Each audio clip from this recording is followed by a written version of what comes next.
இதற்காகத்தான் நம் முன்னோர்கள் இந்த பழக்க வழக்கத்தை பின்பற்றினார்கள் என்று உங்களுக்கு தெரியுமா? உங்களுக்கு முருகன் பிடிக்கும் என்றால் இந்த பதிவை லைக் செய்து ஓம் முருகா என்று கமெண்ட் செய்யுங்கள். சொந்தவர்களின் இல்லத்திலிருந்து கறி குழம்பை எடுத்து வரும்போது அதனுடன் மிளகாயும் வெங்காயமும் சேர்த்து அனுப்புவது வழக்கம். இது வெறும் பழக்கம் அல்ல. அதை எதற்காக நம் முன்னோர்கள் பழக்கங்களாக்கினார்கள்?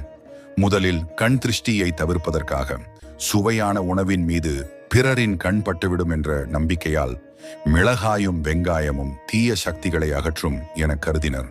இரண்டாவது, நடைமுறை காரணம். மிளகாயிலும் வெங்காயத்திலும் உள்ள இயற்கை எதிர் கிருமித்தன்மையால் உணவு விரைவில் கெடாமல் பாதுகாக்கப்படுகிறது. மூன்றாவது, இது ஒரு அழகிய குறியீடு. நாங்கள் நல்ல மனதுடன் பகிர்கிறோம் என்பதையும் எந்த தீய எண்ணமும் இல்லை என்பதையும் வெளிப்படுத்தும் அறிகுறியாகும். நான்காவது, தீய சக்திகள் அண்டாமல் இருக்கவும் இந்த பழக்கத்தை பயன்படுத்தினார்கள். இதனால் இந்த சிறிய வழக்கத்தின் உள்ளே பெரிய அறிவும் அனுபவமும் மறைந்துள்ளது.